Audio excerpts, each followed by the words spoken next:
दोस्तों ये देखिए तो देखুন বন্ধুরা এটা হচ্ছে AIIMS hospital all India AIIMS কল্যাণীতে যার জন্য এত রাস্তাঘাট পরিষ্কার পরিচ্ছন্ন হচ্ছে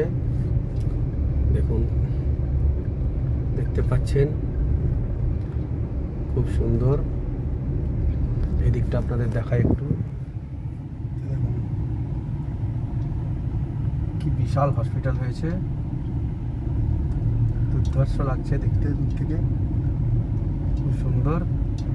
আর আমি যতদূর শুনেছি আউটডোর চালু হয়ে গেছে দেখতে পাচ্ছেন এমস হসপিটাল এটা আমাদের দিল্লিতে আছে ভুবনেশ্বরে আছে মানে উড়িষ্যায় আছে এই দেখুন কত সুন্দর লাগছে এমস হসপিটালটা এটা কল্যাণী ওকে